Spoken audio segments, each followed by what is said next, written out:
Hey guys, it's Misty from the Book Rat, and today we're going to have a little bit of a book chat. But also it's kind of cold today, because, you know, Michigan, so I thought we'd make it a tea chat too. It's been forever since we've had a tea chat. And this book chat is actually part of the Friday 5 meme that I do, so we're just going to make it all of the things. Today's topic is one that I've been mulling over for quite a while and been wanting to talk about, and I think I've touched on it in the past. I've certainly talked about these books in the past, but I thought it was time to kind of have it all gathered in one place, and that is biggest bookish letdowns. Now I know not everyone likes to go negative and some people don't like to talk about these things, but I think that's all part and parcel of being a reader. You're going to have books you love, you're going to have books that are just okay, and then you're going to have books that you hate with the passion of 1,000 fiery hells. But you're also going to have books that fall somewhere in that spectrum. You might even like them, but they were still a letdown, either because you wanted more from it, or you'd heard such great things, or you loved the author in the past, but this one just didn't do it for you. So there are a lot of reasons that, you know, a book can be a letdown, and it doesn't have to be your least favorite book, though a lot of these are my least favorite books. Fun side note before we get in, my friend question on Goodreads, like if someone tries to friend me, is it used to be what's your favorite book, but now it's what's your least favorite book, because I think that can tell a lot about a person, and the answers that I get are so interesting. Anyway, I've got my list, definitely more than 5, but I'm gonna kind of work them together and call it 5, so let's go ahead and get into it. Oh, you know what, before we do though, if we're going to be calling this a tea chat, it needs to have something representing the topic. On this side, you can still barely see where it says, "Suck it up, Buttercup," which is from the last tea chat, and I left it on so long that it stained. You guys might not know what I'm talking about actually, because I don't believe I ever posted that, but it was a rant. But let's tea chat this guy up.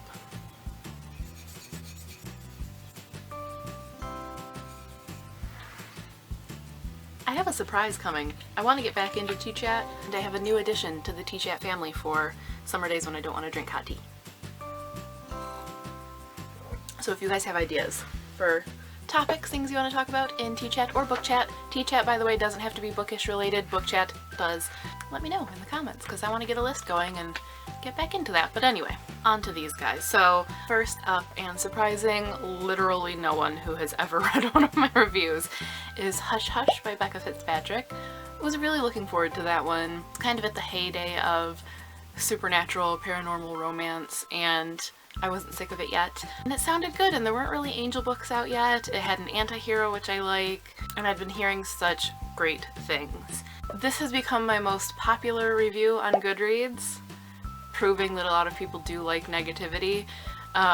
It's my longest, probably my most detailed negative review. I do have some that are just like, this book is awful, so that's pretty negative, but it is long and rant filled, and it remains my most popular review 4 or 5 years later, maybe more, and it also remains one of my most visited blog posts. So I think I'm probably not the only one that feels this way. I hated so very much of it and was so let down by it, not just the story but the characters and the writing. I don't know that I've been that angry at a book up to that point in my life.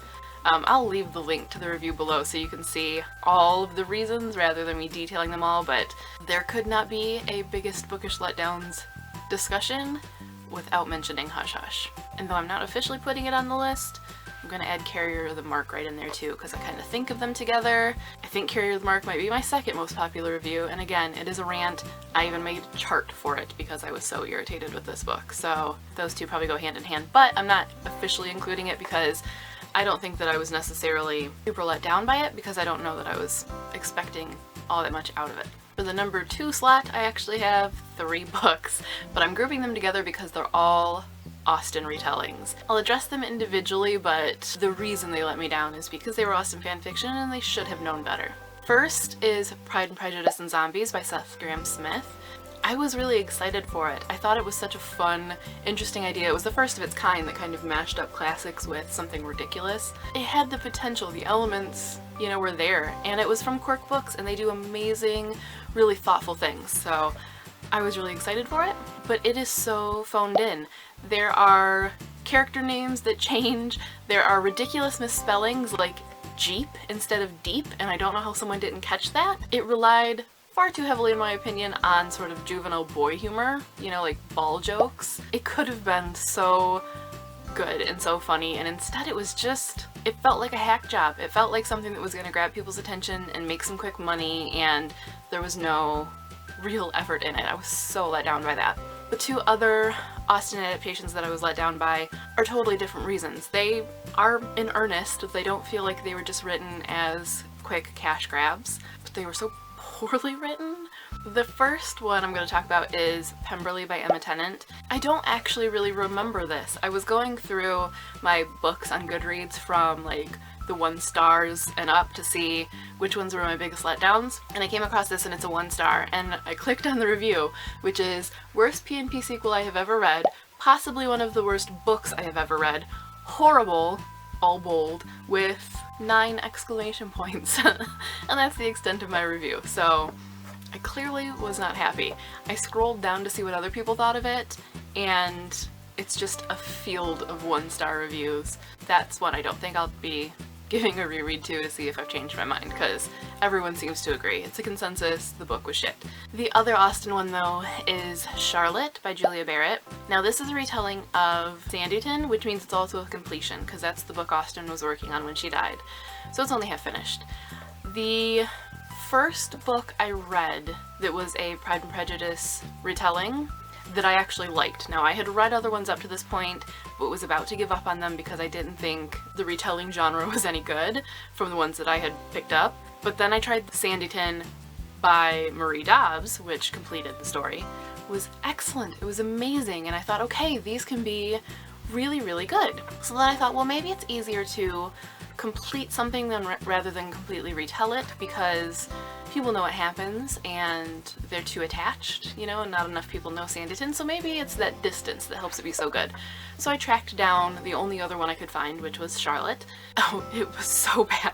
And it was even worse in comparison to Sanditon, which was so good. Sanditon still remains one of my favorite Jane Austen retellings, by the way. If you haven't read that, I'll leave a link to it below as like a positive note to the video. But yeah, Charlotte was just awful. Awful. I don't...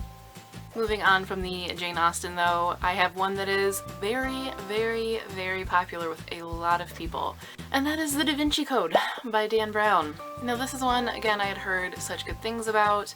This was before the movie came out. You know, it wasn't hyped to that level yet, but I knew kind of the basics of what it was about, thought it sounded interesting, and so many people were recommending it. And I have since come to refer to the Dan Brown style of writing quite a bit, which is super, super short chapters that always end on an obnoxious hook to keep you reading, and then you switch to a different POV. And just keep doing that and doing that and doing that, so that you drag the reader along because they want to know how that previous chapter ended up. Frankly, when you do that, in my opinion, it kills all the tension. You're breaking the tension right at the height of it every single chapter, and every chapter is like a page and a half. That gets old real fast. Yeah, I finished that just because I wanted to know how it turned out, but when I was done, I went and got some nonfiction books on the same topic and read those, and they were much better, much more compelling. For number 4, we have another multi-book answer. This one's a twofer, and the reason is because I read these both for the same reason.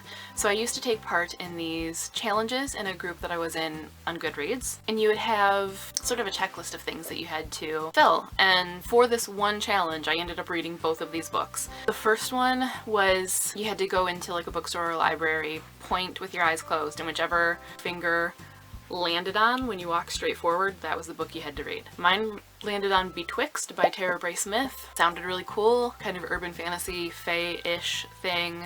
It was really, really long, and as it turns out, it was a torture to get through. I said in my review, actually let me pull it up. Goodreads going really slowly lately for anyone else because it's torturous for me lately. So I say, in the midst of my rant, the dialogue is horrendous. It honestly felt at times like it was written by an alien who had come to Earth, learned all of its slang and conversational style from outdated cheesy sitcoms and movies, and then combined them all together. Could not express my feelings about it any better than that. It felt like, is it in Futurama where the aliens are watching like old TV that's just now reaching them, you know, beamed through space? It felt like that.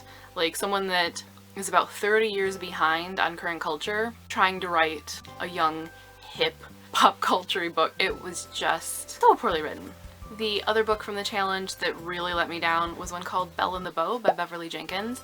I think the reason I had to read this one was because you had to find like an author sort of in your area or at least your state and read something by them. And I had forgotten that that was the reason, but it turns out that Beverly Jenkins lives within probably like 20 minutes of me, so I feel kind of bad. I'm letting down, you know, fellow Michigander with this, but she let me down. Thought I was really gonna like. It's about an escaped slave who settles in Michigan and kind of makes her roots here and falls in love, and it sounded really good, but it was so lifeless. It's part of a series from, I think, Avon True Romance, that's based in historical reality, things that really happened. They're all written by different authors, and you know, it's probably hack jobs. They're hired very cheaply to write these books. And it felt that way. It felt passionless. It felt like a history lesson where someone tried to like give the history characters names and bring them to life and make kids connect to it or something, but were unsuccessful. It was very flat, and I said also that the writing felt like I was reading a literature Mad Lib. Like all of the sentences were set up the same and it was just to fill in the blank. There was a lot of redundancy and just weirdness. I was just so, yeah, I was really disappointed with that one. And I felt so bad about it because she's practically a neighbor. And moving on to the very last one of this 5 is probably my biggest letdown because I sincerely had high hopes for this and felt like it could have been amazing, and now I feel like the idea is ruined and no one else can do it. And that is Inkheart. Inkheart has one of the best middle grade book premises I think I've ever heard. It's something that I think every reader will love.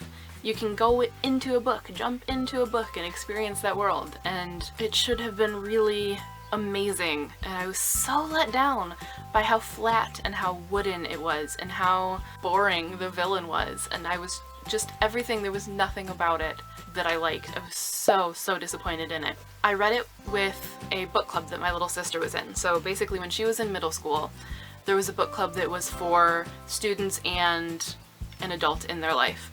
So to get my sister to read more and my mom to read more, all 3 of us joined the book club and we would all read the books for that month. This was the first book that the book club did, and I was literally the only one in the entire book club that finished it. Out of probably 40 people, including the teachers and librarians who had assigned it, I was the only one that read it start to finish, which should tell you something. But what was even more annoying, everyone was raving about it even though they couldn't finish it. They were all like, oh yeah, I think it's such a cool idea. And that translated to good book, which wasn't the case. It is a damn cool idea. I love the idea. Doesn't make it a good book. Now this could have been something that was lost in translation because it was originally written in German, so who knows, maybe it's a better book than what I'm familiar with, but there has never been a bigger letdown to me, and now I feel like no one else can do that idea because it's just going to be Inkheart retold, and so that excellent plot potential is ruined. So irritated with that book. And then I looked like the asshole because I was the only one that had read it all the way, and I was like trashing this book. I think it wasn't completely trashing it because, you know, these kids, I want them to keep reading, but just...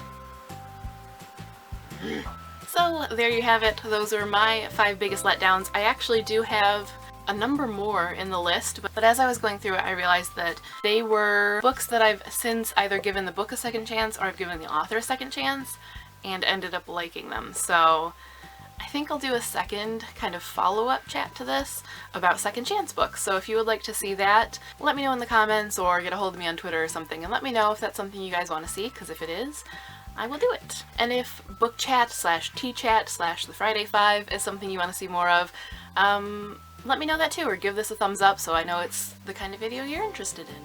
But that is all for today's chat. Feel free to do your own response in a video or a blog post. Always. I get a lot of people that ask me like, hey, is it cool if I do, you know, my own take on this? Yeah.